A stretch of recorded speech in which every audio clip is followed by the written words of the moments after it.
Film ਕੋਟ ਮੈਂ TV 84 ਦੇ ਸਾਰੇ ਦਰਸ਼ਕਾਂ ਤੇ ਸਰੋਤਿਆਂ ਦਾ ਹਾਰਦਿਕ ਸਵਾਗਤ ਕਰਦੀ ਹਾਂ ਪ੍ਰੋਗਰਾਮ ਸੱਚੋ ਸੱਚ ਵਿੱਚ, ਜਿਹੜੇ ਇਸ ਪ੍ਰੋਗਰਾਮ ਨਾਲ ਦੇਸ਼ਾਂ ਵਿਦੇਸ਼ਾਂ ਤੋਂ ਜੁੜ ਚੁੱਕੇ ਨੇ। ਪ੍ਰੋਗਰਾਮ ਸੱਚੋ ਸੱਚ ਦੀ ਰੂਹਰਵਾ ਡਾਕਟਰ ਅਮਰਜੀਤ ਸਿੰਘ ਜੀ ਰੋਜ਼ਾਨਾ ਹੀ ਤਰ੍ਹਾਂ ਸਟੂਡੀਓ ਵਿੱਚ ਮੇਰੇ ਨਾਲ ਸ਼ਾਮਲ ਨੇ। ਆਓ ਨਾ ਮਿਲ ਕੇ ਅੱਜ ਦੇ ਅਹਿਮ ਇਸ਼ੂਜ਼ ਉੱਪਰ ਗੱਲਬਾਤ ਕਰਦੇ ਹਾਂ। ਜੀ ਡਾਕਟਰ ਸਾਹਿਬ, ਵਾਹਿਗੁਰੂ ਜੀ ਕਾ ਖਾਲਸਾ, ਵਾਹਿਗੁਰੂ ਜੀ ਕੀ ਫਤਿਹ। ਜੀ ਡਾਕਟਰ ਸਾਹਿਬ, ਜੀ ਆਇਆਂ ਨੂੰ ਪ੍ਰੋਗਰਾਮ ਸੱਚੋ ਸੱਚ ਵਿੱਚ। ਬਹੁਤ ਸ਼ੁਕਰੀਆ ਜੀ ਡਾਕਟਰ ਸਾਹਿਬ। ਅੱਜ 19 ਫਰਵਰੀ 2019 7 ਫੱਗਣ ਨਾਨਕਸ਼ਾਹੀ ਸੰਮਤ 500 8 ਫੱਗਣ ਨਾਨਕਸ਼ਾਹੀ ਸੰਮਤ 550 ਦਾ ਦਿਨ ਹੈ। ਤੇ ਡਾਕਟਰ ਸਾਹਿਬ, ਪ੍ਰੋਗਰਾਮ ਸ਼ੁਰੂ ਕਰਨ ਤੋਂ ਪਹਿਲਾਂ ਅਸੀਂ ਆਪਣੇ ਦਰਸ਼ਕਾਂ ਤੇ ਸਰੋਤਿਆਂ ਨੂੰ ਹਮੇਸ਼ਾ ਤਰ੍ਹਾਂ ਦੱਸੀਏ, ਵਿਊਅਰਸ, ਜੇ ਤੁਸੀਂ ਹੱਕ, ਸੱਚ, ਇਨਸਾਫ ਤੇ ਪੈਰਾ ਦਿੰਦਾ ਇੱਕੋ ਇੱਕ ਚੈਨਲ ਟੀਵੀ 84 ਨੂੰ ਦੇਖਣਾ ਚਾਹੁੰਦੇ ਹੋ ਤਾਂ ਤੁਸੀਂ ਦੇਖ ਸਕਦੇ ਹੋ ਸਪੈਕਟਰਮ ਕੇਬਲ, ਆਰਸੀਐਨ ਕੇਬਲ, ਬੈਲਫਾਰ cable in Canada, roku, Jadoo box, ਚਾਵਾ, ਫੇਸਬੁੱਕ ਟੀਵੀ 84 ਦੀ ਐਪ ਰਾਹੀਂ online streaming and IP box ਤੇ ਤੁਸੀਂ ਟੀਵੀ 84 ਨੂੰ ਦੇਖ ਸਕਦੇ ਹੋ। ਵਿਊਅਰਸ, ਜੇ ਤੁਸੀਂ ਟੀਵੀ 84 ਨਾਲ ਜਾਂ ਪ੍ਰੋਗਰਾਮ ਸੱਚੋ ਸੱਚ ਨਾਲ ਫੇਸਬੁੱਕ ਰਾਹੀਂ ਜੁੜੇ ਹੋ ਤਾਂ ਇਸ ਨੂੰ ਵੱਧ ਤੋਂ ਵੱਧ ਲਾਈਕ ਕਰੋ ਤੇ ਸ਼ੇਅਰ ਕਰੋ ਅਤੇ ਨਾਲ ਹੀ YouTube ਤੇ ਸਬਸਕ੍ਰਾਈਬ ਵੀ ਕਰੋ। ਇਹ ਵੀ ਦੱਸ ਦਈਏ ਕਿ ਤੁਹਾਡੀ ਹੀ ਮੰਗ ਤੇ ਜੋ ਸਾਡੇ ਪ੍ਰੋਗਰਾਮ ਦਾ ਸਮਾਂ ਹੈ ਉਹ 1.5 ਘੰਟਾ ਕਰ ਦਿੱਤਾ ਗਿਆ ਹੈ। ਤੁਸੀਂ ਮੰਡੇ ਥਰੂ ਫਰਾਈਡੇ ਇਸ ਪ੍ਰੋਗਰਾਮ ਨੂੰ 7:30 ਤੋਂ ਲੈ ਕੇ 9 ਵਜੇ ਤੱਕ ਦੇਖ ਸਕਦੇ ਹੋ। Thank you so much. So keep watching TV 84। ਜੀ ਡਾਕਟਰ ਸਾਹਿਬ, ਪ੍ਰੋਗਰਾਮ ਦੀ ਸ਼ੁਰੂਆਤ ਕਰਦੇ ਹਾਂ ਅੱਜ ਦੇ ਅਹਿਮ ਇਸ਼ੂ ਦੇ ਨਾਲ। ਜੀ ਡਾਕਟਰ ਸਾਹਿਬ, ਕੀ ਕਹਿਣਾ ਚਾਹੋਗੇ ਤੁਸੀਂ? ਦੇਖੋ, ਸਭ ਤੋਂ ਪਹਿਲਾਂ ਤਾਂ ਅਸੀਂ ਆਪਣੇ ਸਾਰੇ ਹੀ ਦਰਸ਼ਕਾਂ ਦਾ ਸ਼ੁਕਰੀਆ ਅਦਾ ਕਰਦੇ ਹਾਂ ਜੀ, ਜਿਹੜੇ ਕਿ ਸਾਡੀ ਪ੍ਰੈਜੈਂਟੇਸ਼ਨ ਦੇ ਵਿੱਚ ਬਹੁਤ ਦਿਲਚਸਪੀ ਲੈਂਦੇ ਨੇ ਔਰ YouTube, Facebook ਦੇ ਉੱਤੇ ਸੈਂਕੜਿਆਂ ਦੀ ਗਿਣਤੀ ਵਿੱਚ ਮੈਸੇਜ ਜਿਹੜੇ ਨੇ ਹਰ ਸੈਗਮੈਂਟ ਤੇ ਹੁੰਦੇ ਨੇ। ਅਸੀਂ ਸਾਰਿਆਂ ਦਾ ਜਵਾਬ ਵੀ ਨਹੀਂ ਦੇ ਸਕਦੇ, ਪੜ੍ਹਨ ਦੀ ਜ਼ਰੂਰ ਕੋਸ਼ਿਸ਼ ਕਰਦੇ ਹਾਂ ਜੀ, ਤੇ ਉਹਨਾਂ ਚੋਂ ਜਿਹੜਾ ਕੋਈ ਸਾਨੂੰ ਲੱਗਦਾ ਹੈ ਕਿ ਦਿਲਚਸਪੀ ਦਾ ਵਾਇਸ ਵੀ ਹੈ ਔਰ ਕੋਈ ਰੈਲੇਵੈਂਟ ਇਸ਼ੂ ਵੀ ਹੈ, ਉਸ ਨੂੰ ਅਸੀਂ ਪਿਕ ਵੀ ਕਰਦੇ ਹਾਂ ਔਰ ਆਉਣ ਵਾਲੇ ਦਿਨਾਂ ਦੇ ਵਿੱਚ ਉਹਨੂੰ ਅਸੀਂ ਡਿਸਕਸ ਵੀ ਕਰਦੇ ਹਾਂ। ਪਰ ਮੈਂ ਸਮਝਦਾ ਵੀ ਤੁਹਾਡਾ ਪਿਆਰ ਔਰ ਜਿੰਨਾ ਤੁਸੀਂ ਫੇਥ ਔਰ ਨਿਵਾਜ਼ਿਸ਼ ਦੇ ਰਹੇ ਹੋ ਉਸ ਨੇ ਸਾਡੇ ਹੌਸਲੇ ਨੂੰ ਬੜਾ ਵਧਾਇਆ ਔਰ ਅਸੀਂ ਤੁਹਾਡਾ ਸਭ ਦਾ ਜਿਹੜਾ ਸ਼ੁਕਰੀਆ ਅਦਾ ਕਰਦੇ। ਅੱਜ ਜਿਹੜਾ ਓਪਨਿੰਗ ਇਸ਼ੂ ਹੈ, ਸਭ ਤੋਂ ਪਹਿਲਾਂ ਤਾਂ ਮੈਂ ਪੰਜਾਬੀ ਦਾ ਇਹ ਅਖਾਣ ਕਿ 100 ਸੁਨਿਆਰ ਦੀ ਤੇ 1 ਲੋਹਾਰ ਦੀ, ਸੋ ਜ਼ਾਹਰ ਹੈ ਕਿ ਇਹ ਜਿਹੜੀ ਸਾਡੀ ਵਿਜ਼ਡਮ ਹੈ ਸਾਡੇ ਅਖਾਣਾਂ ਦੇ ਵਿੱਚ, ਭਾਵੇਂ ਅੱਜ ਅੰਗਰੇਜ਼ੀ ਹੋਏ ਜਾਂ ਫ੍ਰੈਂਚ ਹੋਏ ਜਾਂ ਦੂਸਰੀਆਂ ਜ਼ਬਾਨਾਂ ਉਹਨਾਂ ਨੂੰ ਇੰਟਰਨੈਸ਼ਨਲ ਮਾਨਤਾ ਹੈ, ਪਰ ਜਿੰਨੀ ਸਿਆਣੀ ਗੱਲ ਜਿਹਨੂੰ ਕਹਿੰਦੇ ਨੇ ਵੀ ਕੁੱਜੇ ਦੇ ਵਿੱਚ ਸਮੁੰਦਰ ਬੰਦ ਕਰਨਾ ਜਾਂ ਗਾਗਰ ਮੇ ਸਾਗਰ, ਪੰਜਾਬੀ ਜ਼ਬਾਨ 'ਚ ਹੈ, ਉਹ ਕਿਤੇ ਹੋਰ ਨਹੀਂ। ਹੁਣ ਜ਼ਾਹਰ ਹੈ, ਹਾਲਾਂਕਿ ਸੋਨਾ ਬੜਾ ਕੀਮਤੀ ਹੁੰਦਾ ਹੈ, ਇਸ ਲਈ ਜਿਹੜਾ ਸੁਨਿਆਰ ਹੈ ਉਸ ਨੂੰ ਕਿਵੇਂ ਜਿਹੜਾ ਉਹ ਗੋਲਡ ਵਰਕ ਕਰਦਾ ਹੈ, ਕਿਵੇਂ ਉਸ ਦੇ ਉੱਤੇ ਹੌਲੀ ਹੌਲੀ ਉਹ ਸਟ੍ਰਾਈਕ ਕਰਦਾ ਹੈ ਔਰ ਉਸ 'ਚੋਂ ਗਹਿਣਾ ਬਣਾਉਂਦਾ। ਪਰ ਗੱਲ ਜਦੋਂ ਸਮਝਾਉਣ ਦੀ ਹੈ, ਫਿਰ ਉਸ ਨਾ ਤਾਂ ਸੁਨਿਆਰੇ ਦੀ ਅਮੀਰੀ ਨਾ ਸੁਨਿਆਰੇ ਦਾ ਸੋਨਾ ਉੱਪਰ ਹੈ, ਕਿਉਂਕਿ ਪੰਜਾਬੀ ਅਲਟੀਮੇਟਲੀ ਜਿਸ ਖਿੱਤੇ 'ਚ ਅਸੀਂ ਸੀ ਜਾਂ ਹਾਂ, ਉਹ ਪਤਾ ਸੀ ਕਿ ਵੀ ਸਭ ਤੋਂ ਤਾਕਤਵਰ ਜ਼ਬਾਨ ਜਿਹੜੀ ਹੈ ਉਹ ਤਾਕਤ ਦੀ ਹੈ ਔਰ ਜ਼ਾਹਰ ਹੈ ਕਿ ਸੁਨਿਆਰ ਦੀ ਬਰੀਕੀ ਜਾਂ ਮੀਨ ਮੇਖ ਜਾਂ ਕੀਮਤੀ ਸਟਫ ਆਪਣੀ ਥਾਂ ਤੇ ਕਿ ਵੀ ਉਹ 100 ਕਰਦਾ, ਲੋਹਾਰ 1 ਮਾਰਦਾ। ਜਦੋਂ ਲੋਹਾ ਗਰਮ ਹੁੰਦਾ ਉਹ ਵੈਸੇ ਨਹੀਂ ਮਾਰਦਾ, ਲੋਹੇ ਉਹਨੂੰ ਪਤਾ ਹੈ ਕਿ ਵੀ ਲੋਹੇ ਨੇ ਉਦੋਂ ਮੁੜਨਾ ਔਰ ਪੂਰਾ ਉਹਦਾ ਜਿਹੜਾ ਬਦਾਨ ਹੁੰਦਾ ਲੋਹਾਰ ਦਾ ਵੱਡਾ ਥੋੜਾ, ਉਹ ਉਸ ਲੋਹੇ ਨੂੰ ਮੋੜ ਕੇ ਰੱਖ ਦਿੰਦਾ। ਸੋ ਜ਼ਾਹਰ ਹੈ ਵੀ ਅੱਜ ਜਿਹੜਾ ਪਿਛਲੇ ਕਈ ਦਿਨਾਂ ਤੋਂ, ਕਿਉਂਕਿ ਗੱਲ ਸਿਰਫ ਪੁਲਵਾਮਾ ਹਮਲੇ ਦੀ ਆੜ 'ਚ ਹੀ ਨਹੀਂ, ਅਸੀਂ ਦੇਖਦੇ ਹਾਂ ਕਿ ਇਹ ਜਿਹੜਾ ਨੈਗੇਟਿਵ ਨੈਰੇਸ਼ਨ ਹੈ ਪਾਕਿਸਤਾਨ ਦੇ ਖਿਲਾਫ, ਉਦੋਂ ਤੋਂ ਹੀ ਸ਼ੁਰੂ ਹੋ ਗਿਆ ਜਦੋਂ ਕਰਤਾਰਪੁਰ ਕੋਰੀਡੋਰ ਦੀ ਗੱਲ ਸ਼ੁਰੂ ਹੋਈ। 28 ਨਵੰਬਰ 2018 ਨੂੰ ਸੰਗੇ ਬੁਨਿਆਦ ਰੱਖਿਆ ਇਮਰਾਨ ਖਾਨ ਹੋਰਾਂ ਨੇ।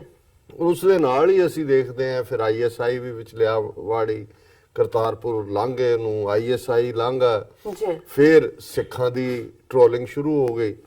ਉਹਦੇ 'ਚ ਨਵਜੋਤ ਸਿੱਧੂ ਪਹਿਲਾ ਵਿਕਟਮ ਬਣਿਆ ਕਿ ਜੀ ਜਨਰਲ ਬਾਜਵੇ ਨੂੰ ਜੱਫੀ ਪਾ ਲਈ, ਉਹ ਪਹਿਲਾਂ ਇਨੋਗ੍ਰੇਸ਼ਨ ਵੇਲੇ ਜਦੋਂ ਓਥ ਟੇਕਿੰਗ ਸੈਰੇਮਨੀ। ਉਸ ਤੋਂ ਬਾਅਦ ਲਗਾਤਾਰਤਾ ਨਾਲ ਜਿਹੜੀ ਹੈ ਉਸ ਦੀ ਟ੍ਰੋਲਿੰਗ ਜਿਹੜਾ ਓਵਰਆਲ ਇਹਨਾਂ ਦਾ ਬਹੁਤ ਪਸੰਦੀਦਾ ਸੀ। ਇਹਨਾਂ ਦੇ ਕਾਮੇਡੀ ਸ਼ੋਅ 'ਚ ਬੈਠਾ ਵੀ ਸਿਆਸੀ ਏਜੰਡਾ ਵੀ ਪਰਸਿਊ ਕਰਦਾ ਸੀ ਔਰ ਉਸ ਸਾਰੇ 'ਚ ਇੱਕ ਬੜਾ ਜਿਹੜਾ ਟਿਪੀਕਲ ਹਿੰਦੂਤਵੀ ਸੋਚ ਹੈ ਉਸ ਦੀ ਰਿਪਰੈਜ਼ੈਂਟੇਸ਼ਨ ਕਰਦਾ ਸੀ।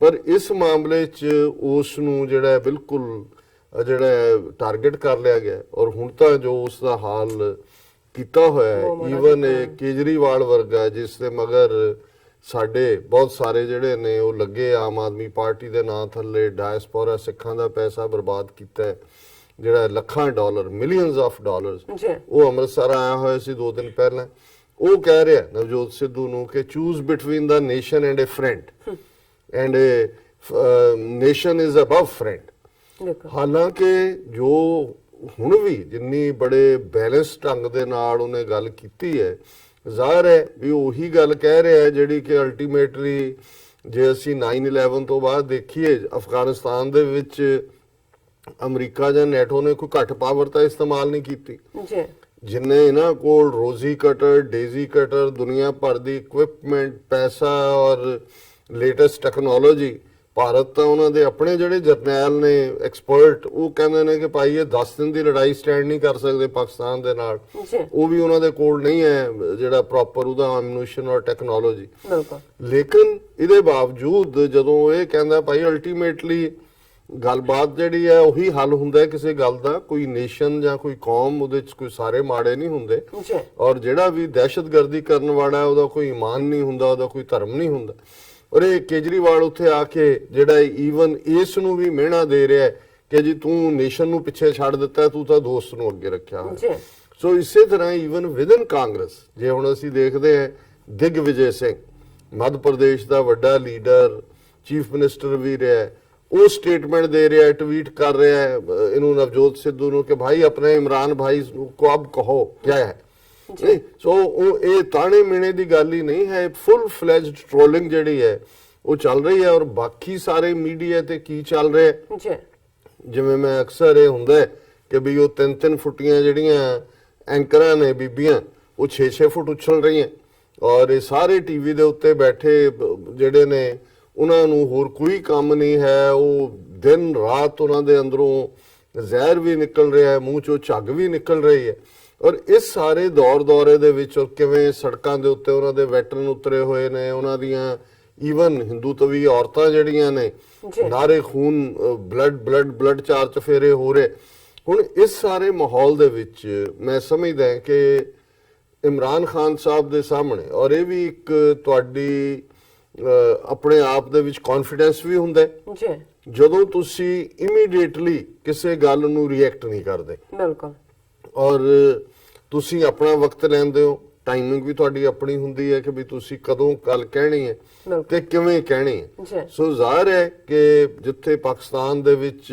ਸਾਊਦੀ ਅਰੇਬੀਆ ਦੇ ਕਰਾਊਨ ਪ੍ਰਿੰਸ ਆਏ ਹੋਏ ਸੀ ਉਸ 'ਚ ਵੀ ਜਿਹੜਾ ਹੈ ਉਹ ਰੁੱਝੇ ਹੋਏ ਸੀ ਪਰ ਇੱਕ ਸਿਆਣਪ ਵਾਲੀ ਗੱਲ ਸੀ ਕਿ ਉਹਨਾਂ ਦੀ ਫੋਰਨ ਮਿਨਿਸਟਰੀ ਨੇ ਜਾਂ ਦੂਸਰੇ ਨੇ ਇਮੀਡੀਏਟਲੀ ਕੋਈ ਇਸ ਕਿਸਮ ਦਾ ਡਿਫੈਂਸਿਵ ਪੋਸਚਰ ਨਹੀਂ ਲਿਆ ਔਰ ਅੱਜ ਜਦੋਂ ਇਮਰਾਨ ਖਾਨ ਹੋਰਾਂ ਨੇ ਐਡਰੈਸ ਕੀਤਾ ਹੈ ਮੁਲਕ ਨੂੰ ਵੀ ਜਿਹਦੇ 'ਚ ਉਹਨਾਂ ਨੇ ਜਿਹੜਾ ਉਹਨਾਂ ਦਾ ਰਿਸਪੌਂਸ ਹੈ ਇਹ ਸਿਰਫ ਇਹੀ ਨਹੀਂ ਹੈ ਕਿ ਵੀ ਇਹ ਫਰਮ ਹੈ ਬੜਾ ਮੇਸ਼ਰਡ ਹੈ ਨਪਿਆ ਤੋਲਿਆ ਉਹਦੇ 'ਚ ਇਹ ਵੀ ਨਹੀਂ ਹੈ ਕਿ ਕੋਈ ਉਸ ਚੋਂ ਤੁਸੀਂ ਕੱਢ ਸਕਦੇ ਹੋ ਜੀ ਭਾਰਤ ਜੋ ਚੱਲ ਰਿਹਾ ਹੈ ਅੰਡਰ ਪ੍ਰੈਸ਼ਰ ਉਹਨਾਂ ਨੇ ਕੋਈ ਗੱਲ ਕਹੀ ਹੈ ਰਾਦਰ ਉਹਨਾਂ ਨੇ ਇਸ ਆਪਣੇ ਐਡਰੈਸ ਦੇ ਵਿੱਚ ਅਫਗਾਨਿਸਤਾਨ ਦੇ ਮੁੱਦੇ ਨੂੰ ਵੀ ਸਮਝਾ ਦਿੱਤੀ ਗੱਲ ਵੀ 11 ਸਾਲ ਬਾਅਦ ਉੱਥੇ ਸਾਰਾ ਕਰਾ ਕੇ ਫਿਰ 9/11 ਤੋਂ ਬਾਅਦ ਹੁਣ ਕੀ ਇੰਨੇ ਸਾਲ ਲੰਘਣ ਤੋਂ ਬਾਅਦ 16-17 ਸਾਲ ਬਾਅਦ ਕੀ ਉਹਦੇ ਚੋਂ ਕੱਢਿਆ ਅਲਟੀਮੇਟਲੀ ਗੱਲਬਾਤ ਉਹਦਾ ਹੱਲ ਸੀ ਉਹਨਾਂ ਨੇ ਕਸ਼ਮੀਰੀਆਂ ਦੀ ਜਿਹੜੀ ਸਟਰਗਲ ਹੈ ਉਹਨੂੰ ਵੀ ਲੈਟ ਡਾਊਨ ਨਹੀਂ ਹੋਣ ਦਿੱਤਾ ਉਹਨਾਂ ਨੇ ਕਸ਼ਮੀਰ ਦੇ ਇਸ਼ੂ ਨੂੰ ਵੀ ਕਿਹਾ ਕਿ ਭਾਈ ਅਲਟੀਮੇਟਲੀ ਜਦੋਂ ਤੁਸੀਂ ਲੋਕਾਂ ਦੇ ਉੱਤੇ ਜ਼ੁਲਮ ਕਰੋਗੇ ਤਾਂ ਲੋਕਾਂ ਦੇ ਕੋਲ ਫਿਰ ਕੀ ਚੁਆਇਸ ਰਹਿੰਦੀ ਫਿਰ ਜਿਸ ਅੰਦਾਜ਼ ਦੇ ਵਿੱਚ ਉਹਨਾਂ ਨੇ ਆਪਣੀ ਕੁਰਬਾਨੀਆਂ ਦੀ ਗੱਲ ਕੀਤੀ 70,000 ਦੀ ਫਿਗਰ ਕਿ ਵੀ ਪਾਕਿਸਤਾਨ ਜਿਹਨੂੰ ਤੁਸੀਂ ਦਹਿਸ਼ਤਗਰਦੀ ਦਾ ਲੇਬਲ ਲਾ ਰਹੇ ਹੋ ਅਸੀਂ 70,000 ਆਪਣਾ ਜਿਹੜੇ ਨੇ ਜਵਾਨ ਔਰ ਸਿਵਿਲੀਅਨ ਇਸ ਲਈ ਕੁਰਬਾਨ ਕੀਤੇ ਨੇ ਔਰ ਇਹ 2 ਵਾਰ ਉਹਨਾਂ ਨੇ ਫਿਗਰ ਕੋਟ ਕੀਤੀ ਔਰ ਫਿਰ ਜਿਸ ਅੰਦਾਜ਼ ਦੇ ਵਿੱਚ ਭਾਰਤ ਨੇ ਇਹ ਖੁਦ ਹੀ ਇਹਨਾਂ ਦੀਆਂ ਏਜੰਸੀਆਂ ਨੇ ਪੁਲਵਾਮਾ ਕਰਵਾ ਕੇ ਖੁਦ ਹੀ ਮੀਡੀਆ ਟ੍ਰਾਇਲ ਕਰਕੇ ਖੁਦ ਹੀ ਇੰਟਰਨੈਸ਼ਨਲੀ ਬਿਆਨਬਾਜ਼ੀ ਦੇ ਕੇ ਉਹਨੂੰ ਵੀ ਉਹਨਾਂ ਨੇ ਜਿਹੜੀ ਅਕਸਰ ਇਹ ਟਰਮ ਹੁੰਦੀ ਹੈ ਕਿ ਜੱਜ ਜਿਊਰੀ ਐਂਡ ਐਗਜ਼ੀਕਿਊਸ਼ਨਰ ਕਿ ਤੁਸੀਂ ਇੱਕੋ ਵੇਲੇ ਜੱਜ ਵੀ ਹੋ ਜਿਊਰੀ ਵੀ ਹੋ ਤੇ ਜਲਾਦ ਵੀ ਬਣੇ ਹੋਏ ਹੋ ਕਿ ਭਾਈ ਕੋਈ ਇੱਕ ਰੋਲ ਤਾਂ ਰੱਖੋ ਸੋ ਮੈਂ ਸਮਝਦਾ ਹਾਂ ਕਿ ਵੀ ਬੇਸ਼ੱਕ ਇਹ ਉਹਨਾਂ ਦੀ speech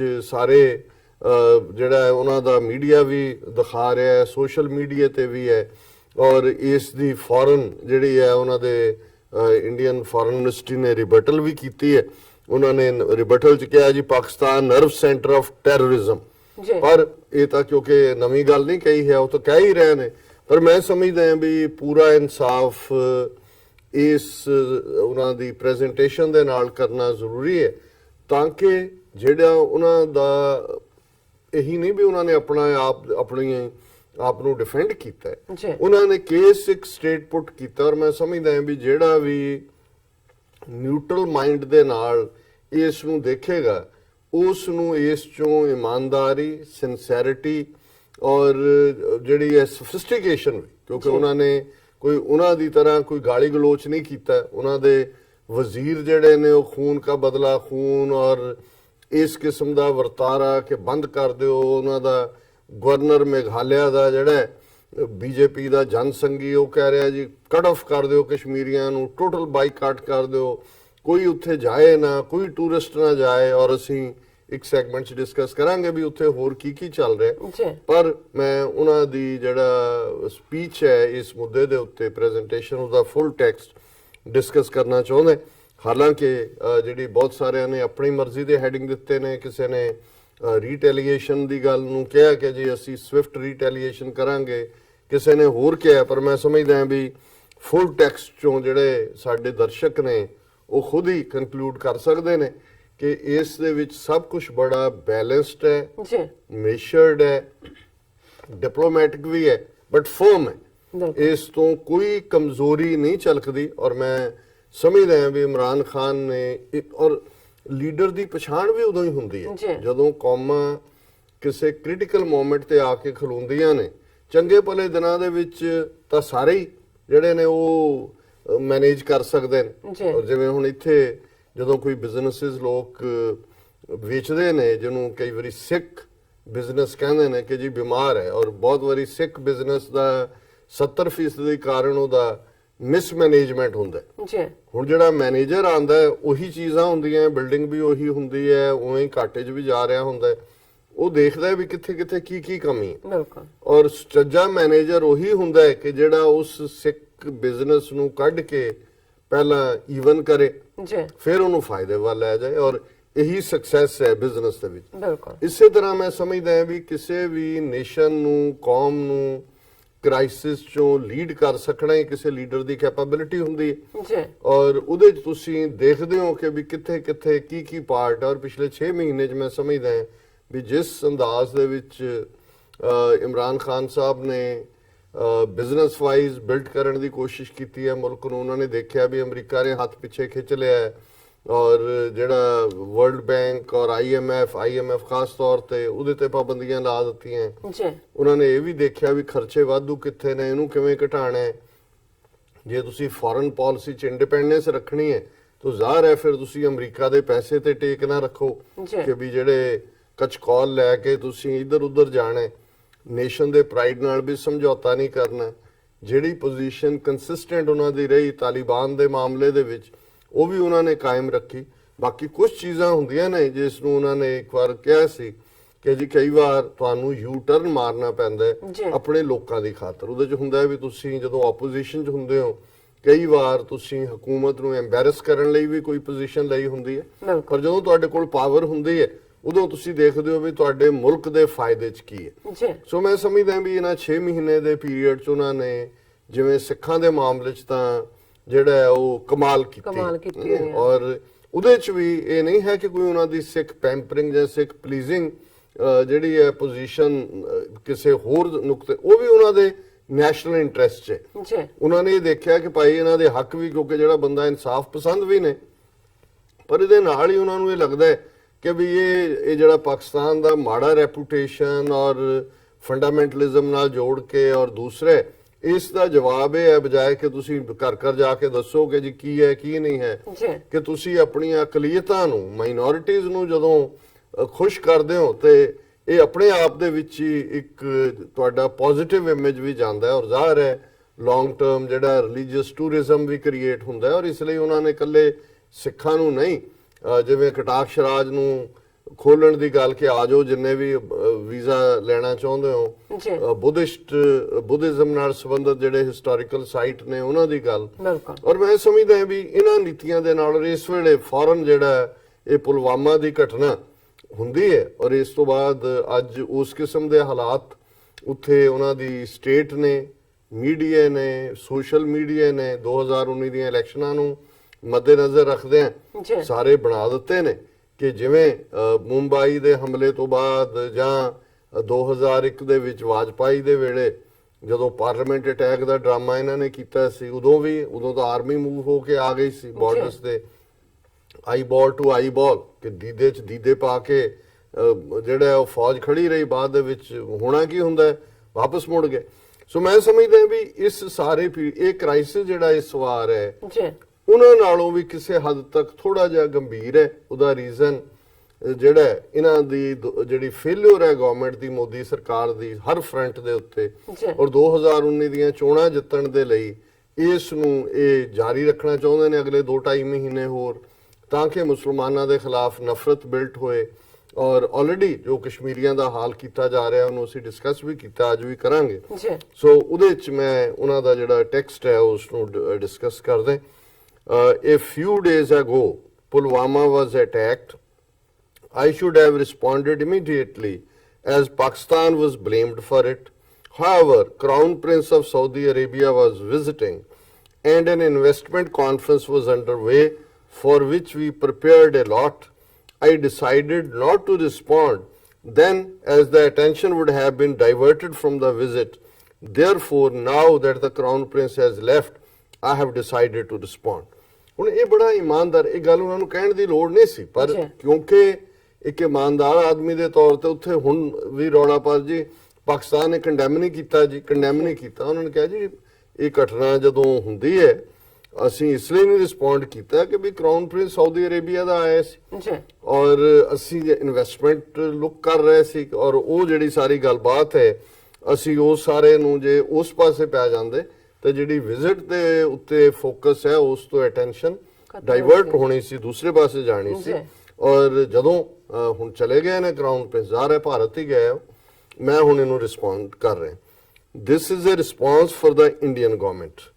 first, you have blamed Pakistan for the attack without any evidence, without even as a thought as to how Pakistan would gain from it।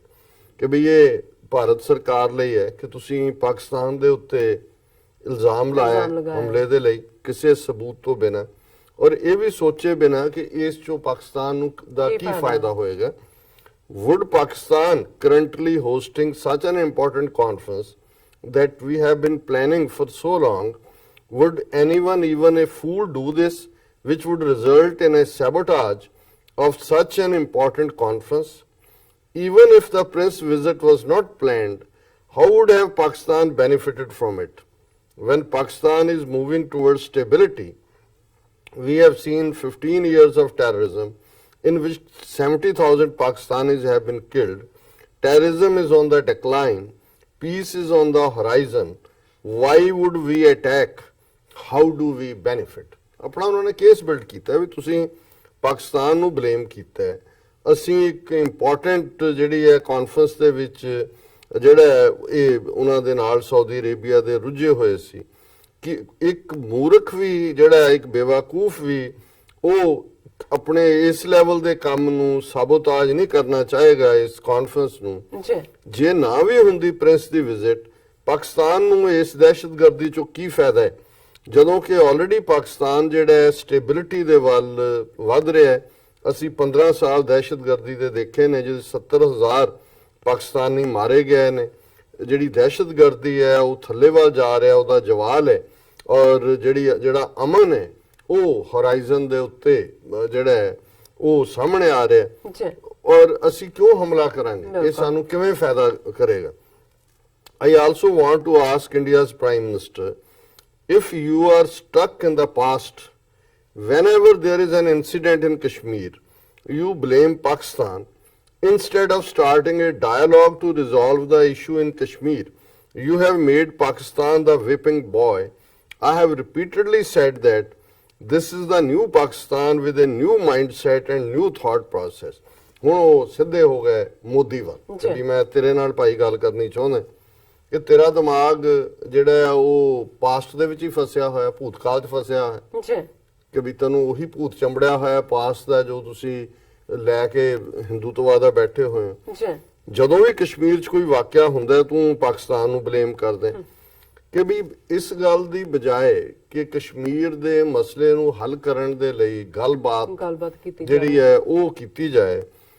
ਤੁਸੀਂ ਤਾਂ ਹਰ ਘਟਨਾ ਦੇ ਲਈ ਉਹ ਜਿਵੇਂ ਪੰਜਾਬੀ ਦਾ ਹੁੰਦਾ ਸੀ ਕਿ ਉਹ ਮੱਝ ਮਿਲੀ ਨਹੀਂ ਤੇ ਮਾਫੀ ਤੈਂ ਮੰਗਣੀ ਹੈ, ਚੋਰ ਕੋਈ ਲੈ ਗਿਆ ਭਾਂਡੇ ਚੁੱਕ ਕੇ ਮਾਫੀ ਤੈਂ ਮੰਗਣੀ ਹੈ। ਇਹ ਹੈ ਵਿਪਿੰਗ ਬॉय ਕਿ ਵੀ ਤੁਸੀਂ ਕਿਸੇ ਦਾ ਕਸੂਰ ਕੋਈ ਤੁਸੀਂ ਇੱਕ ਰੱਖਿਆ ਫੇਵਰੇਟ, ਉਹਨੂੰ ਕਹੇ ਸਭ ਤੇਰਾ ਕਸੂਰ ਹੈ, ਸਭ ਤੇਰੀ ਵਜ੍ਹਾ ਕਰਕੇ। ਔਰ ਉਹਨਾਂ ਨੇ ਕਿਹਾ ਵੀ ਤੁਸੀਂ ਪਾਕਿਸਤਾਨ ਨੂੰ ਜਿਹੜਾ ਵਿਪਿੰਗ ਬॉय ਬਣਾਇਆ ਹੋਇਆ।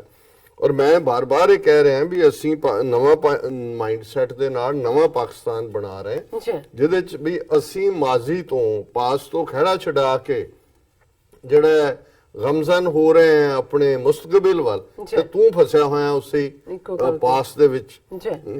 It's in our interest that we don't want anyone from outside to spread terrorism in our country or any of our men spreading terrorism in another country. We want stability. So today I am offering the Indian government that they, if they want to do any sort of investigation to probe Pakistan's involvement, Pakistani involvement in this, we are ready. If you have any actionable intelligence that a Pakistani was involved, give the information to us. I guarantee that I'll take action. We won't take this action because we feel pressured. We will do this because you are making an enemy of Pakistan. If somebody is using Pakistan's land for terrorism, it's against our interest. बड़ी fair गल है। उन्होंने कहा कि भी देखो ये साडे फायदे च है, साडे हित च है कि कोई भी बाहरों आके साडी सरजमीन नूं जिहड़ा है ਉਹ ਦਹਿਸ਼ਤਗਰਦੀ ਦੇ ਲਈ ਨਾ ਵਰਤੇ ਔਰ ਕੋਈ ਵੀ ਸਾਡਾ ਬੰਦਾ ਇਸ ਮੁਲਕ ਦਾ ਜਿਹੜਾ ਉਹ ਦਹਿਸ਼ਤਗਰਦੀ 'ਚ ਇਨਵੋਲਵ ਨਾ ਹੋਏ ਕਿਉਂਕਿ ਅਸੀਂ ਸਟੇਬਿਲਿਟੀ ਚਾਹੁੰਦੇ ਹਾਂ, ਇੱਕ ਸਥਿਰਤਾ ਚਾਹੁੰਦੇ ਹਾਂ, ਇੱਕ ਜਿਹੜਾ ਅਮਨ ਚਾਹੁੰਦੇ ਹਾਂ। ਔਰ ਇਸ ਲਈ ਮੈਂ ਅੱਜ ਇੰਡੀਅਨ ਗਵਰਨਮੈਂਟ ਨੂੰ ਇਹ ਆਫਰ ਕਰ ਰਿਹਾ ਕਿ ਵੀ ਜੇ ਤੁਹਾਡੇ ਕੋਲ ਜਾਂਚ ਤੋਂ ਬਾਅਦ ਪੜਤਾਲ ਤੋਂ ਬਾਅਦ ਕੋਈ ਪਾਕਿਸਤਾਨੀ ਇਨਵੋਲਵਮੈਂਟ ਦਾ ਹੈ ਇਸ ਮਾਮਲੇ ਦੇ ਵਿੱਚ ਸਬੂਤ, ਅਸੀਂ ਜਿਹੜਾ ਉਸ ਜਾਂਚ ਦੇ ਵਿੱਚ ਪ੍ਰੋਬ ਦੇ ਵਿੱਚ ਪੂਰੀ ਜਿਹੜੀ ਹੈ ਕੋਆਪਰੇਸ਼ਨ ਦੇ ਲਈ ਤਿਆਰ ਹੈ। ਜੇ ਤੁਹਾਡੇ ਕੋਲ ਕੋਈ ਵੀ ਐਕਸ਼ਨੇਬਲ ਇੰਟੈਲੀਜੈਂਸ ਹੈ ਤੇ ਦੱਸੋ ਕਿ ਪਾਕਿਸਤਾਨ ਇਨਵੋਲਵ ਹੈ, give the information to us. ਮੈਂ ਤੁਹਾਨੂੰ ਇਸ ਗੱਲ ਦੀ ਗਾਰੰਟੀ ਦਿੰਦਾ ਕਿ ਮੈਂ ਇਸ ਦੇ ਉੱਤੇ ਜਿਹੜਾ ਉਹ ਕਾਰਵਾਈ ਕਰਾਂਗਾ। ਅਸੀਂ ਇਸ ਲਈ ਇਸ ਤੇ ਕਾਰਵਾਈ ਨਹੀਂ ਕਰਾਂਗੇ ਵੀ ਅਸੀਂ ਤੁਹਾਡੇ ਤੋਂ ਕੋਈ ਖੌਫਜ਼ਦਾ ਹੈ, ਵੀ ਅਸੀਂ ਤੁਹਾਡੇ ਤੋਂ ਡਰੇ ਹੋਏ ਹਾਂ ਜਾਂ ਤੁਹਾਡੇ ਦਬਾਅ ਥੱਲੇ ਹਾਂ। ਅਸੀਂ ਇਸ ਲਈ ਕਰਾਂਗੇ ਕਿਉਂਕਿ ਤੁਸੀਂ ਖਾਮਖਾ ਪਾਕਿਸਤਾਨ ਨੂੰ ਦੁਸ਼ਮਣ ਬਣਾ ਰਹੇ ਹੋ। ਔਰ ਇਸ ਸਾਰੇ ਦੇ ਵਿੱਚ ਜਿਹੜੀ ਹੈ ਜੇ ਕੋਈ ਪਾਕਿਸਤਾਨ ਦੀ ਜ਼ਮੀਨ ਨੂੰ ਦਹਿਸ਼ਤਗਰਦੀ ਲਈ ਵਰਤਦਾ ਹੈ ਤੇ ਇਹ ਸਾਡੇ ਹਿੱਤਾਂ ਦੇ ਵੀ ਅਗੇਂਸਟ ਹੈ। Secondly, whenever we ask India to start a dialogue between the countries, India always has a precondition of discussing terrorism. I am telling you that we are ready to talk about terrorism. Terrorism is an issue of the entire region and we want it to end. Pakistan has suffered the most due to terrorism. 70,000 Pakistanis have died due to terrorism. We have suffered a loss of more than $100 million. We are ready to talk to you. ਹੁਣ ਜਿੱਥੇ ਉਹਨਾਂ ਨੇ open investigation ਦੀ ਗੱਲ ਕੀਤੀ ਕਿ ਭਾਈ ਲਿਆਓ ਸਬੂਤ, ਹੁਣ ਉਹਨਾਂ ਨੇ ਆਪ ਤਾਂ ਜੋ ਬੱਕੜਵਾਦ ਕਰਦੇ ਹੀ ਨੇ ਜਾਂ ਇੰਡੀਆ ਨੇ ਐਪੀ ਸੈਂਟਰ ਜਿਹੜਾ ਨਰਵ ਸੈਂਟਰ ਕਿਹਾ, ਉਹ ਜਿਹੜਾ ਸ਼ੋ ਬॉय ਰੱਖਿਆ ਹੈ ਰੰਗ ਬਰੰਗਾ ਇੱਕ ਬਦ اخلاق ਔਰ ਬਦ ਕਿਰਦਾਰ ਔਰ ਬਦ ਕਲਾਮ ਆਦਮੀ ਕੈਪਟਨ ਅਮਰਿੰਦਰ, ਉਹ ਕਹਿ ਰਿਹਾ ਜੀ ਹੁਣ ਅਸੀਂ ਤੁਹਾਨੂੰ ਡੈੱਡ ਬਾਡੀਜ਼ ਭੇਜ ਦਈਏ ਸਬੂਤ ਦੇ ਤੌਰ ਤੇ। ਹੁਣ ਇਹ ਆਪਣੇ ਆਪ 'ਚ ਗੱਲ ਦੱਸਦੀ ਹੈ ਕਿ ਵੀ ਨਾ ਇਹਨਾਂ ਦੇ ਕੋਲ ਕੋਈ ਸਬੂਤ ਹੈ, ਆਪਣਾ ਇਹਨਾਂ ਦਾ ਘਰ ਹੈ, ਲੇਕਿਨ ਇਹ ਬਲੇਮ ਗੇਮ ਜਿਹੜੀ ਹੈ ਉਹ ਲਗਾਤਾਰਤਾ ਦੇ ਨਾਲ ਖੇਡਦੇ ਨੇ। ਕੁਲਭੂਸ਼ਣ ਯਾਦਵ ਦਾ ਟ੍ਰਾਇਲ ਵੀ ਸ਼ੁਰੂ ਹੋ ਗਿਆ ਇੰਟਰਨੈਸ਼ਨਲ ਕੋਰਟ ਆਫ ਜਸਟਿਸ, ਉਹਨੂੰ ਵੀ ਉਹ ਸੂਟ ਕਰਦਾ ਸਾਰਾ ਜਿਹੜਾ ਇਹਨਾਂ ਦਾ ਨੈਰੇਟਿਵ ਹੈ ਕਿਉਂਕਿ ਦੂਜੇ ਦੇ ਖਾਤੇ 'ਚ ਪਾਓ। ਔਰ ਉਹਦੇ 'ਚ ਉਹਨਾਂ ਨੇ ਜਿਹੜਾ ਪਹਿਲਾ ਇਸ਼ੂ ਜ਼ਾਹਰ ਹੈ ਪੁਲਵਾਮਾ ਇਨਸੀਡੈਂਟ ਬਾਰੇ, ਉਹਨਾਂ ਨੇ ਕਿਹਾ ਲਿਆਓ ਸਬੂਤ, ਅਸੀਂ ਇਨਵੈਸਟੀਗੇਸ਼ਨ ਤੁਹਾਡੇ ਨਾਲ ਹੈ ਕਿਉਂਕਿ ਅਸੀਂ ਨਹੀਂ ਚਾਹੁੰਦੇ ਵੀ ਸਾਡੀ ਮੁਲਕ ਦੀ ਜਿਹੜੀ ਜ਼ਮੀਨ ਹੈ ਇਹ ਕਿਸੇ ਦਹਿਸ਼ਤਗਰਦੀ ਐਕਸ਼ਨ ਲਈ ਵਰਤੀ ਜਾਏ। ਫਿਰ ਉਹਨਾਂ ਨੇ ਕਿਹਾ ਜੀ ਜਦੋਂ ਵੀ ਅਸੀਂ ਕੋਈ ਤੁਹਾਡੇ ਨਾਲ ਗੱਲਬਾਤ ਕਰਨਾ ਚਾਹੁੰਦੇ ਹਾਂ ਹਮੇਸ਼ਾ ਹੀ ਪ੍ਰੀ ਕੰਡੀਸ਼ਨ ਇੰਡੀਆ ਵੱਲੋਂ ਰੱਖੀ ਜਾਂਦੀ ਜੀ ਪਹਿਲਾਂ ਦਹਿਸ਼ਤਗਰਦੀ ਦੀ ਗੱਲ ਕਰੋ। ਉਹਨਾਂ ਨੇ ਕਿਹਾ ਵੀ ਮੈਂ ਤੁਹਾਨੂੰ ਕਹਿ ਰਿਹਾ ਜੀ ਠੀਕ ਆ ਜਾਓ ਅਸੀਂ ਦਹਿਸ਼ਤਗਰਦੀ ਦੇ ਉੱਤੇ ਵੀ ਗੱਲ ਕਰਦੇ ਹਾਂ ਔਰ ਇਹ ਸਾਰੇ ਖਿੱਤੇ ਦਾ ਇੱਕ ਇਸ਼ੂ ਹੈ। ਅਸੀਂ ਚਾਹੁੰਦੇ ਹਾਂ ਵੀ ਇਸ ਦਾ ਖਾਤਮਾ ਹੋਏ। ਪਾਕਿਸਤਾਨ ਨੇ ਇਸ 'ਚ ਸਭ ਤੋਂ ਜ਼ਿਆਦਾ ਸਫਰ ਕੀਤਾ ਸੀ 70,000 ਆਪਣੇ ਲੋਕ ਮਰਵਾਏ ਨੇ ਔਰ $100 ਮਿਲੀਅਨ ਤੋਂ ਜ਼ਿਆਦਾ ਜਿਹੜਾ ਇਹਦਾ ਇਸ 'ਚ ਅਸੀਂ ਨੁਕਸਾਨ ਉਠਾਇਆ। We are ready to talk to you ਆ ਜਾਓ ਉਤਰੋ ਮੈਦਾਨ ਦੇ ਵਿੱਚ। ਬਿਲਕੁਲ। Lastly I'll say two things. There should be a new thought process in India. ਮੈਂ ਦੋ ਗੱਲਾਂ ਹੋਰ ਕਹਿਣੀਆਂ ਚਾਹੁੰਦਾ ਵੀ ਭਾਰਤ ਦੇ ਵਿੱਚ ਇੱਕ ਬੜੀ ਸਪਸ਼ਟ ਜਿਹੜੀ ਹੈ ਸੋਚ ਪ੍ਰੋਸੈਸ ਹੋਣੀ ਚਾਹੀਦੀ ਹੈ। India should introspect why the Kashmiri youth have reached a stage where they don't fear death anymore. There must be some reason. Do you think one-dimensional oppression, torture, and resolving issues through military is the solution? Do you think if it has not worked till now, would it work in the future? ਇਹ ਵੀ ਇੱਕ ਜਿਹੜੀ language ਹੈ ਬੜੀ ਦੋਸਤਾਨਾ ਹੈ। ਉਹਨਾਂ ਨੇ ਕਿਹਾ ਜੀ ਹੁਣ ਦੂਸਰੀ ਗੱਲ ਆਪਾਂ ਦੋ ਗੱਲਾਂ ਕਰਦੇ ਹਾਂ ਕਿ ਵੀ ਤੁਸੀਂ ਬਦਲੋ ਆਪਣੀ ਸੋਚ ਕਸ਼ਮੀਰ ਬਾਰੇ। ਤੁਸੀਂ ਆਪਣੇ ਆਪ ਦੇ ਅੰਦਰ ਝਾਕ ਕੇ ਦੇਖੋ ਕਿ ਵੀ ਕਸ਼ਮੀਰੀ ਯੂਥ ਜਿਹੜਾ ਹੈ ਉਹ ਕਿਉਂ ਉਸ ਲੈਵਲ ਤੇ ਪਹੁੰਚ ਗਿਆ ਵੀ ਉਹਨੂੰ ਕੋਈ ਮੌਤ ਤੋਂ ਖੌਫ ਹੀ ਨਹੀਂ। ਖੌਫ ਹੀ ਨਹੀਂ ਹੈਗਾ ਬਿਲਕੁਲ। ਇਹਦੇ 'ਚ ਕੋਈ ਸ਼ੱਕ ਨਹੀਂ ਹੈ ਕਿ ਉਹਨਾਂ ਨੇ ਉਹ ਸਾਰੀਆਂ ਹੀ ਹਰਡਲਸ ਪਾਸ ਕਰ ਲਈਆਂ। ਮੈਂਟਲੀ ਹੁੰਦਾ ਮਰਨ ਦਾ ਕੀ ਹੈ ਜਦੋਂ ਤੱਕ ਤੁਹਾਨੂੰ ਤੁਸੀਂ ਡਰਦੇ ਹੋ ਜੋ ਨਹੀਂ ਹੈ ਤਾਂ ਵੀ ਠੀਕ ਹੈ ਹੋ ਜਾਏ ਜੋ ਹੋਣਾ ਹੋ ਜਾਵੇ। There must be some reason. Imran Khan ਕਹਿ ਰਹੇ ਨੇ ਕੋਈ ਰੀਜ਼ਨ ਤਾਂ ਹੋਏਗਾ ਵੀ ਮੌਤ ਦਾ ਖੌਫ ਉਹਨਾਂ ਦਾ ਚੁੱਕਿਆ ਗਿਆ ਹੈ।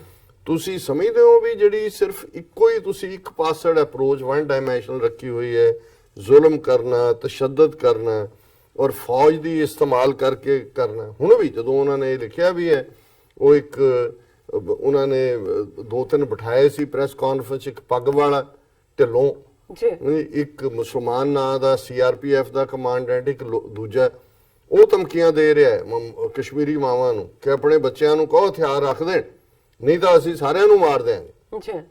ਹੁਣ ਇਹ ਵੀ ਜੇ 7 ਲੱਖ ਫੌਜ ਰੱਖ ਕੇ ਤੁਸੀਂ ਕਿਹੜੇ ਘੱਟ ਮਾਰੇ ਨੇ 1.5 ਲੱਖ ਤੋਂ ਜ਼ਿਆਦਾ ਤੁਸੀਂ ਮਾਰੇ ਨੇ ਪਿਛਲੇ ਸਾਰੇ ਪੀਰੀਅਡ ਤੁਸੀਂ ਤਿਲ ਲਾ ਲਿਆ। ਹੁਣ ਤਾਂ ਇਹੀ ਹੈ ਵੀ ਤੁਸੀਂ ਜਹਾਜ਼ਾਂ ਦੇ ਨਾਲ ਕਾਰਪੇਟ ਟੂ ਕਾਰਪੇਟ ਬੰਬਿੰਗ ਕਰਕੇ ਸਾਰੀ ਵੈਲੀ ਸਾਰਿਆਂ ਨੂੰ ਮੁਕਾ ਦਿਓ ਉਹ ਫਿਰ ਵੀ ਨਹੀਂ ਡਰਦੇ। ਔਰ ਇਹੀ ਗੱਲ ਜਿਹੜੀ ਹੈ ਇਮਰਾਨ ਖਾਨ ਇਹਨਾਂ ਦੇ ਖਾਨੇ 'ਚ ਪਾਉਣ ਦੀ ਕੋਸ਼ਿਸ਼ ਕਰ ਰਿਹਾ ਕਿ ਕੀ ਫੌਜ ਦੇ ਰਾਹੀਂ ਕੋਈ ਸੋਲੂਸ਼ਨ ਨਿਕਲੇਗਾ ਕਿ ਜੇ ਹੁਣ ਤੱਕ ਤੁਹਾਡਾ ਇਹ ਫੌਜੀ ਖੌਫ ਔਰ ਟੈਰਰ ਉਹਨਾਂ ਨੂੰ ਨਹੀਂ ਦਬਾ ਸਕਿਆ ਤੇ ਇਹ ਮੁਸਤਕਬਲ ਦੇ ਵਿੱਚ ਵੀ ਜਿਹੜਾ ਇਹ ਕੋਈ ਪ੍ਰੋਪਰ ਜਿਹੜਾ ਇਹਦਾ ਨਹੀਂ ਹੈ ਤਰੀਕਾ। If after 17 years the world has realized that military is not the solution in Afghanistan and only dialogue would resolve issues, should India also not discuss this? So ਇਹ ਵੀ ਚੰਗੀ ਗੱਲ ਹੈ ਇੰਡੀਆ ਨੂੰ ਦਿਖਾਤਾ ਵੀ ਅਫਗਾਨਿਸਤਾਨ 'ਚ ਵੀ ਤੁਸੀਂ ਟਿਲ ਲਾ ਲਿਆ ਸਾਰੇ ਜਿਹੜੀਆਂ ਦੁਨੀਆ ਦੀਆਂ ਤਾਕਤਾਂ ਨੇ ਜਿਨ੍ਹਾਂ ਦਾ ਤੂੰ ਪਿਛਲਗ ਬਣਿਆ ਹੋਇਆ ਸੀ ਉੱਥੇ ਤੁਸੀਂ ਡਿਫੀਟ ਕਰ ਲਿਆ ਅਫਗਾਨਾਂ ਨੂੰ ਮਿਲੀਟੈਂਸੀ ਨਾਲ ਮਿਲਟਰੀ ਨਾਲ ਫੌਜੀ ਤਾਕਤ ਨਾਲ। ਇਵੈਂਚੁਅਲੀ ਗੱਲਬਾਤ 'ਚੋਂ ਹੀ ਗੱਲ ਨਿਕਲੀ we are listening through Indian media where politicians are shouting that Pakistan should be taught a lesson, revenge should be taken, and the attack should be avenged. ਉਹਨਾਂ ਨੇ ਕਿਹਾ ਜੀ ਅਸੀਂ ਭਾਰਤੀ ਜਿਹੜੇ ਮੀਡੀਆ ਹੈ ਔਰ ਉਹਨਾਂ ਦੇ ਸਿਆਸਤਦਾਨ ਨੇ ਉਹ ਚੀਖਾਂ ਮਾਰ ਕੇ ਕਹਿ ਰਹੇ ਨੇ ਚੀਖ ਕੇ ਕਿ ਪਾਕਿਸਤਾਨ ਨੂੰ ਸਬਕ ਸਿਖਾਓ ਬਦਲਾ ਲਓ ਔਰ ਇਹ ਜਿਹੜਾ ਹਮਲਾ ਪੁਲਵਾਮਾ ਦਾ ਇਸ ਦਾ ਬਦਲਾ ਲੈਣਾ ਚਾਹੀਦਾ। Which law in the world gives power to an individual or a nation and permit them to become a judge, jury and executioner? ਕਿ ਦੁਨੀਆ ਦਾ ਕਿਹੜਾ ਲਾਅ ਹੈ ਜਿਹੜਾ ਕਿਸੇ ਨੇਸ਼ਨ ਨੂੰ ਜਾਂ ਕਿਸੇ ਵਿਅਕਤੀ ਨੂੰ ਇਹ ਤਾਕਤ ਦਿੰਦਾ ਹੈ ਕਿ ਇੱਕੋ ਵੇਲੇ ਉਹ ਜੱਜ ਵੀ ਬਣ ਜਾਏ ਉਹ ਜੂਰੀ ਵੀ ਬਣ ਜਾਏ ਉਹ ਜਲਾਦ ਵੀ ਬਣ ਜਾਏ। What justice system is this? ਇਹ ਕਿਹੜੇ ਪਾਸੇ ਦਾ ਇਨਸਾਫ ਦਾ ਸਿਸਟਮ ਹੈ? It is your election year and we understand that during elections you will get boost to teach Pakistan a lesson. ਇਹ ਮਾੜੇ ਅੰਦਾਜ਼ ਦੇ ਵਿੱਚ ਰਿਡੀਕਿਊਲ ਵੀ ਕੀਤਾ ਹੈ ਕਿ ਵੀ ਠੀਕ ਹੈ ਜ਼ਬਾਨੀ ਕਲਾਮੀ ਗੱਲਾਂ ਜੇ ਤੁਹਾਨੂੰ ਇਹਦਾ ਫਾਇਦਾ ਹੁੰਦਾ ਤੇ ਕੋਈ ਗੱਲ ਨਹੀਂ ਇਹ ਸਾਨੂੰ ਪਤਾ ਹੈ ਵੀ ਇਵੇਂ ਤੁਸੀਂ ਕਰ ਰਹੇ ਹੋ। If you think you would launch any attack on Pakistan ਕਿ ਵੀ ਠੀਕ ਹੈ ਲੋਕਾਂ ਦੀ ਕੰਜ਼ੰਪਸ਼ਨ ਲਈ ਪਰ ਜੇ ਤੁਹਾਡੇ ਦਿਮਾਗ ਦੇ ਵਿੱਚ ਕਿਤੇ ਫਤੂਰ ਹੈ ਕਿ ਤੁਸੀਂ ਪਾਕਿਸਤਾਨ ਤੇ ਹਮਲਾ ਕਰਨਾ ਹੈ and we would not think of retaliating, Pakistan will retaliate. ਇਸ ਗੱਲ ਦਾ ਬਿਲਕੁਲ ਧਿਆਨ ਰੱਖੋ ਕਿ ਵੀ ਤੁਹਾਨੂੰ ਲੱਗਦਾ ਹੈ ਵੀ ਤੁਸੀਂ ਕਰਕੇ ਔਰ ਵਾਪਸ ਆ ਜਾਓਗੇ, ਨਹੀਂ, ਫਿਰ ਅਸੀਂ ਜਿਹੜਾ ਹੈ ਤੁਹਾਨੂੰ ਇਸ ਦਾ ਜਿਹੜਾ ਹੈ ਇੱਟ ਦਾ ਜਵਾਬ ਪੱਥਰ, ਇਹ ਤਾਂ ਹੁਣ ਪੁਰਾਣੇ ਰਹਿ ਗਏ, ਇੱਟ ਪੱਥਰ ਹੁਣ ਤਾਂ ਨਿਊਕਲੀਅਰ ਨੇ। ਸੋ ਜ਼ਾਹਿਰ ਹੈ ਉਹਨੇ ਇਮਰਾਨ ਖਾਨ ਸਾਹਿਬ ਨੇ ਕੋਈ ਭੁਲੇਖਾ ਨਹੀਂ ਰਹਿਣ ਦਿੱਤਾ ਹੈ ਔਰ ਅਖੀਰ ਚ ਉਹਨਾਂ ਨੇ ਇਸੇ ਹੀ ਗੱਲ ਨੂੰ ਜਿਹਦੇ ਤੇ ਉਹਨਾਂ ਨੇ ਐਂਡ ਕੀਤਾ ਸਾਰਾ, ਜਿਹੜਾ ਕਿ ਜ਼ਾਹਿਰ ਹੈ ਕਿ ਕਨਕਲੂਜਨ ਤੁਹਾਡਾ ਜਿਹੜਾ ਉਹ ਸੈਂਟਰਲ ਆਈਡੀਆ ਵੀ ਹੁੰਦਾ ਹੈ, Pakistan would not have any other choice but to give an answer. ਕਿ ਵੀ ਇਹ ਸਾਡੇ ਕੋਲ ਹੋਰ ਕੋਈ ਚੋਇਸ ਨਹੀਂ ਹੋਏਗੀ ਜਵਾਬ ਦੇਣ ਤੋਂ ਬਿਨਾ। ਵੀ ਨੋ it is easy to start a war. It is in the hands of humans to start a war. However, to end the war is not in our hands. Without saying nuclear or without saying कि किस level तक ये लड़ाई जा सकती है, ये सिर्फ फिर रवायती हथियारों नाल नहीं होएगी। उन्होंने कहा भी ठीक है, लड़ाई शुरू करना आसान है और ये इंसान ही शुरू कर सकते हैं जो भी करते हैं, पर फिर खत्म किने करनी है ये साडे हाथ च नहीं होना। सो ज़ाहिर है इसका मतलब है मुकम्मल तबाही का रास्ता है। In which direction this will go Allah knows better, भी ये फिर किस डायरेक्शन च जाएगी रब नूं पता। हाँ, और ये भी एक बड़ा वेल्ड तरीके नाल उहदे कॉन्सिक्वेंसेस समझाए ने। Therefore I hope better sense will prevail. मैं ये उम्मीद करदा कि कोई अकल दा खाना ਤੁਹਾਡਾ ਖੁੱਲੇਗਾ। We will use our intelligence, ਅਸੀਂ ਆਪਣੀ ਅਕਲ ਐਂਡ ਵਿਜ਼ਡਮ, ਸਿਆਣਪ ਜਿਹੜੀ ਆ ਉਹ ਇਸਤੇਮਾਲ ਕਰੀਏ। We hope that like Afghanistan this issue will also be resolved through dialogue. ਮੈਂ ਅਸੀਂ ਉਮੀਦ ਕਰਦੇ ਹਾਂ ਕਿ ਅਫਗਾਨਿਸਤਾਨ ਵਾਂਗ ਇਹ ਇਸ਼ੂ ਵੀ ਜਿਹੜਾ ਗੱਲਬਾਤ ਰਾਹੀਂ ਹੱਲ ਕੀਤਾ ਜਾਏ। ਸੋ ਅਸੀਂ ਸਮਝਦੇ ਹਾਂ ਕਿ ਉਹਨਾਂ ਨੇ ਆਪਣੀ ਕੌਮ ਦਾ, ਆਪਣੇ ਨੇਸ਼ਨ ਦਾ ਰਿਜ਼ੋਲਵ ਵੀ ਦਿੱਤਾ ਹੈ, ਬੜੇ ਬੈਲੈਂਸ ਤਰੀਕੇ ਦੇ ਨਾਲ ਗੱਲਬਾਤ ਦੇ ਰਾਹੀਂ ਮਸਲੇ ਨੂੰ ਹੱਲ ਕਰਨ ਦੀ ਆਫਰ ਵੀ ਕੀਤੀ ਹੈ। ਔਰ ਅਸੀਂ ਤੀਸਰੀ ਧਿਰ ਦੇ ਤੌਰ ਤੇ, ਕਿਉਂਕਿ ਸਾਡੀ ਸਿਵਲਾਈਜੇਸ਼ਨ ਦਰਿਆਏ ਜਮਨਾ ਤੋਂ ਵਾਘਾ ਤੱਕ ਔਰ ਦੂਸਰੇ ਪਾਸੇ ਸਾਡੀਆਂ ਜਿਹੜੀਆਂ ਨੇ ਉਹ ਕਲਚਰਲ ਸਾਂਝਾਂ, ਬੋਲੀ ਦੀਆਂ ਸਾਂਝਾਂ, ਸਾਡੇ ਮੱਕਾ ਮਦੀਨਾ, ਔਰ ਜ਼ਾਹਿਰ ਹੈ ਕਿ ਕਿਸੇ ਵੀ ਇਸ ਕਿਸਮ ਦਾ ਜਿਹੜਾ ਹਿੰਦੂ ਤਵੀ ਪਾਗਲਪਨ ਹੈ ਉਹ ਅਲਟੀਮੇਟਲੀ ਸਾਡੀ ਸਿਵਲਾਈਜੇਸ਼ਨ ਦੀ ਮੁਕੰਮਲ ਤਬਾਹੀ ਕਰਦਾ ਹੈ। ਔਰ ਅਸੀਂ ਸਮਝਦੇ ਹਾਂ ਵੀ ਇਹ ਜ਼ਰੂਰੀ ਹੈ ਇਸ ਵੇਲੇ ਕਿ ਜਿਹੜੀ ਸਿੱਖ ਆਵਾਜ਼ ਹੈ ਉਹ ਵੀ ਦੁਨੀਆ ਨੂੰ ਸੁਣਾਈ ਜਾਏ। ਔਰ ਇਸ ਮਾਮਲੇ ਦੇ ਵਿੱਚ ਦੋ ਸੇਨਰ ਆਵਾਜ਼ਾਂ ਉੱਥੇ ਨਵਜੋਤ ਸਿੱਧੂ ਔਰ ਸੁਖਪਾਲ ਖਹਿਰਾ ਦੀਆਂ, ਜਿਹੜੇ ਇੱਕ ਕਾਂਗਰਸ 'ਚ ਹੈ, ਇੱਕ ਨੇ ਆਪਣੀ ਪਾਰਟੀ ਬਣਾਈ ਹੋਈ ਹੈ, ਅਸੀਂ ਐਪਰੀਸ਼ੀਏਟ ਵੀ ਕਰਦੇ ਹਾਂ ਕਿ ਉਹਨਾਂ ਨੇ ਇਹ ਜਿਹੜੇ ਜੰਗਬਾਜ਼ ਨੇ ਜਿਹੜੇ ਕਿ ਤਬਾਹੀ ਦੇ ਰਸਤੇ ਤੇ ਤੋਰ ਰਹੇ ਨੇ ਮੁਲਕ ਨੂੰ ਔਰ ਉਸ ਖਿੱਤੇ ਨੂੰ, ਉਸ ਦੇ ਖਿਲਾਫ ਉਹਨਾਂ ਨੇ ਆਵਾਜ਼ ਚੁੱਕੀ ਹੈ। ਔਰ ਅਸੀਂ 5 ਮਿਲੀਅਨ ਸਿੱਖ ਡਾਇਸਪੋਰਾ, ਅਸੀਂ ਇਹ ਮਹਿਸੂਸ ਕਰਦੇ ਹਾਂ ਕਿ ਵੀ ਇਹ ਹਿੰਦੂ ਤਵੀ ਜਿਹੜੀ ਇਸ ਵੇਲੇ ਭੁੱਤਰਿਆ ਹੋਇਆ ਇਹਨਾਂ ਦਾ ਸਾਰਾ ਲਾਣਾ, ਇਹ ਜੇ ਕੋਈ ਵੀ ਇਸ ਕਿਸਮ ਦੀ ਜਿਹੜੀ ਹੈ ਉਹ ਗਲਤੀ ਕਰਨਗੇ ਤੇ ਫਿਰ ਸਿੱਖ ਕੌਮ ਪੂਰੇ ਤੌਰ ਦੇ ਉੱਤੇ ਪਾਕਿਸਤਾਨ ਦੇ ਨਾਲ ਖਲੋਤੀ ਹੈ, ਕਿਉਂਕਿ ਸਾਨੂੰ ਇਸ ਗੱਲ ਦੀ ਹੁਣ ਸਮਝ ਹੈ ਬਹੁਤ ਚੰਗੀ ਤਰ੍ਹਾਂ ਕਿ ਕੌਣ ਸਾਡਾ ਦੋਸਤ ਹੈ ਤੇ ਕੌਣ ਸਾਡਾ ਦੁਸ਼ਮਣ। ਜੀ ਜੱਜ ਸਾਹਿਬ, ਤੁਹਾਡਾ ਬਹੁਤ ਬਹੁਤ ਸ਼ੁਕਰੀਆ। ਇੱਥੇ ਲੈਣੇ ਬ੍ਰੇਕ ਤੋਂ ਪਹਿਲਾਂ ਅਸੀਂ ਪ੍ਰਦਰਸ਼ਕਾਂ ਤੇ ਸਰੋਤਿਆਂ ਨੂੰ ਅਪੀਲ ਤੇ ਬੇਨਤੀ ਕਰਦੀ ਹੈ ਵੀਅਰਸ, ਜਿਸ ਤਰ੍ਹਾਂ ਕਿ ਤੁਸੀਂ ਜਾਣਦੇ ਹੋ ਕਿ ਟੀਵੀ 84 ਇੱਕ ਪੰਥਕ ਚੈਨਲ ਹੈ। ਟੀਵੀ 84 ਸਿੱਖਾਂ, ਕਸ਼ਮੀਰੀਆਂ ਦੇ, ਭਾਰਤੀਆਂ ਨੂੰ ਉੱਥੇ ਸਟੇਟਾਂ ਦੇ ਲੋਕਾਂ ਦੇ ਸਹਿਰਨੇ ਦੇ ਹੱਕਾਂ ਦਾ ਹਾਮੀ ਹੈ। ਅਸੀਂ ਚਾਹਾਂਗੇ ਕਿ ਤੁਸੀਂ ਟੀਵੀ 84 ਦੀ ਚੜ੍ਹਦੀ ਕਲਾ ਲਈ ਵੱਧ ਤੋਂ ਵੱਧ ਡੋਨੇਟ ਕਰੋ। ਡੋਨੇਟ ਕਰਨ ਲਈ ਸਾਡੀ ਵੈਬਸਾਈਟ tv84.tv ਤੇ ਜਾ ਕੇ ਪੇਪਲ ਦੀ ਵਰਤੋਂ ਕਰਕੇ ਵਨ ਟਾਈਮ ਡੋਨੇਟ ਕਰ ਸਕਦੇ ਹੋ, ਮੰਥਲੀ ਡੋਨੇਟ ਵੀ ਕਰ ਸਕਦੇ ਹੋ।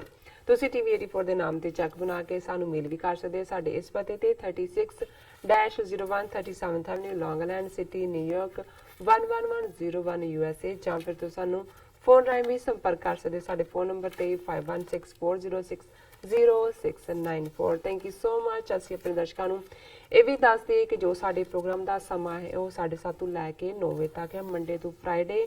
ਤੁਸੀਂ ਇਹ ਸਾਡਾ ਪ੍ਰੋਗਰਾਮ ਦੇਖ ਸਕਦੇ ਹੋ। ਔਰ ਜੋ ਪੰਜਾਬੀ ਖਬਰਾਂ ਨੇ ਉਸ ਦਾ ਸਮਾਂ ਹੈ 9 ਵਜੇ ਤੋਂ ਲੈ ਕੇ 9:30 ਵਜੇ ਤੱਕ ਜੋ ਸਪੈਸ਼ਲ ਇੰਟਰਵਿਊਜ਼ ਹੁੰਦੀਆਂ ਨੇ ਉਸ ਦਾ ਸਮਾਂ ਹੈ 9:30 ਵਜੇ ਤੋਂ ਲੈ ਕੇ 10 ਵਜੇ ਤੱਕ। ਇਹ ਤੁਸੀਂ ਤਿੰਨੋਂ ਪ੍ਰੋਗਰਾਮ ਲਾਈਵ ਫੇਸਬੁੱਕ ਤੇ ਵੀ ਦੇਖ ਸਕਦੇ ਹੋ, YouTube ਤੇ ਜੋ TV84 ਦਾ ਚੈਨਲ ਹੈ ਉਸ ਤੇ ਵੀ ਇਹਨਾਂ ਤੁਸੀਂ ਪ੍ਰੋਗਰਾਮਸ ਨੂੰ ਲਾਈਵ ਦੇਖ ਸਕਦੇ ਹੋ। ਅਸੀਂ ਇਹ ਵੀ ਚਾਹਾਂਗੇ ਕਿ ਤੁਸੀਂ ਆਪਣੀ ਰਾਏ ਤੇ ਕਮੈਂਟ ਵੀ ਤੁਸੀਂ ਉੱਥੇ ਭੇਜੋ, ਔਰ ਜੋ ਸਾਡੀ ਈਮੇਲ ਆਈਡੀ ਹੈ, ਐਡਰੈਸ ਹੈ, ਉਹ ਇਹ ਹੈ sos@tv84.tv ਤੇ ਵੀ ਤੁਸੀਂ ਆਪਣੀਆਂ ਲਿਖਤਾਂ, ਆਪਣੇ ਕੁਐਸਚਨਸ ਔਰ ਆਪਣੇ ਰਾਏ ਤੇ ਸੁਝਾਅ ਤੁਸੀਂ ਭੇਜ ਸਕਦੇ ਹੋ। Thank you so much. ਮਿਲਦੇ ਹਾਂ ਛੋਟੇ ਜਿਹੇ ਵਕਫੇ ਤੋਂ ਬਾਅਦ।